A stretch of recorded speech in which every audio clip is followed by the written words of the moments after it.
Hai, Assalamualaikum semua. Selamat kembali ke kelas sejarah tahun 4 bersama saya, Cikgu As.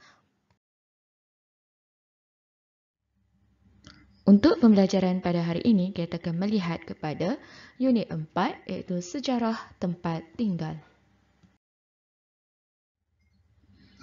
Fokus kita pada hari ini adalah untuk menghuraikan tokoh setempat di tempat anda. Sekarang mari kita lihat contoh tokoh setempat di negeri Sabah. Junaidi bin Sihan dilahirkan pada 10 Julai 1977, bekerja sebagai Ketua Malim Gunung di Gunung Kinabalu. Antara tugas beliau adalah menjaga keselamatan pendaki, membantu pihak Taman Negara Kinabalu dalam penjagaan alam sekitar, menyampaikan ceramah mengenai tugas Malim Gunung serta mempromosikan ekopelancongan mengikut komuniti atau kawasan.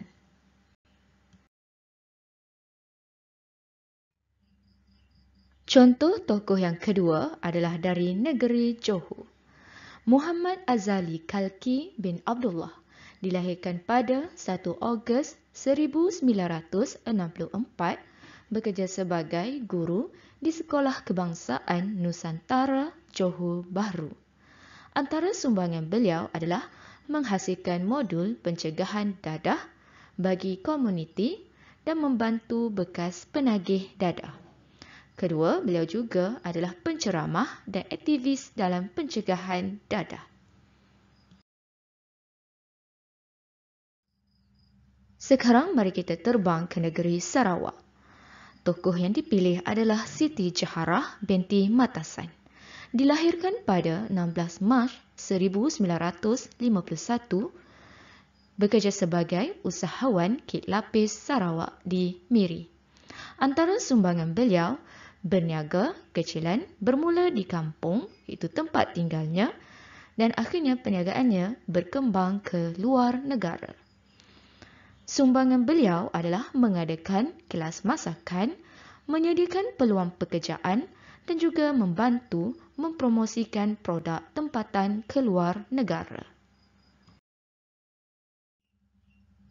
Sekarang mari kita lihat beberapa contoh tokoh di negeri kita, iaitu negeri Kelantan.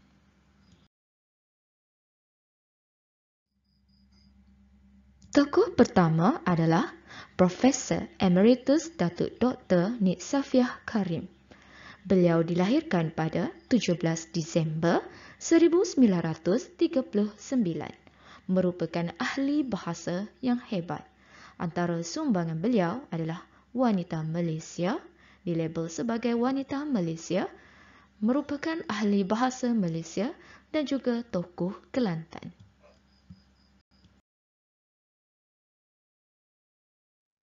Tokoh negeri Kelantan yang seterusnya ialah Tan Sri Abdul Aziz Abdul Rahman.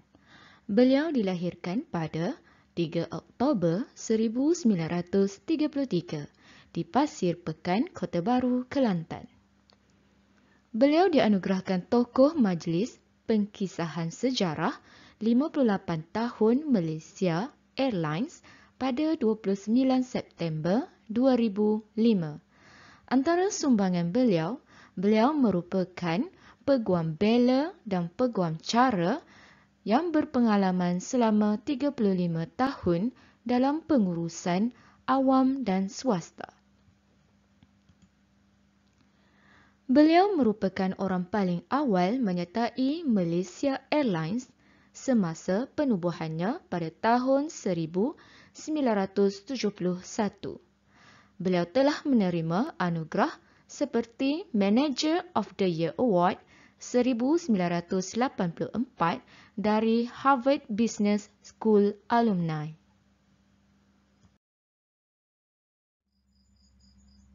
Berdasarkan pembelajaran kita pada hari ini, cikgu akan memberikan tugasan kepada kamu. Jadi sekarang tugasannya adalah kamu perlu mencari maklumat dalam internet buku ataupun majalah atau apa-apa sumber mengenai seorang tokoh di negeri Kelantan. Kemudian, lengkapkan maklumat berikut seperti nama tokoh, tarikh lahir, sejarah pendidikan, sumbangan atau pencapaian atau kejayaan tokoh tersebut. Okey, anda boleh sertakan gambar tokoh. Bentuk untuk menghasilkan ini, kamu boleh tengok pada contoh paparan slide cikgu. Kalau nak buat cara macam tu pun boleh letak gambar di sebelah kiri dan kemudian maklumat mengenai tokoh tersebut iaitu nama tokoh, tarikh lahir, sejarah pendidikan, sumbangan atau pencapaian kejayaan tokoh di sebelah kanan. Anda boleh hasilkan biodata tokoh tersebut mengikut kreativiti anda. Dan jangan lupa simpan dan hantar pada cikgu pada PDP yang bersemuka. Sampai di sini sahaja pembelajaran kita pada hari ini, sehingga berjumpa lagi pada sesi pembelajaran seterusnya. Sekian, terima kasih. Bye. Assalamualaikum.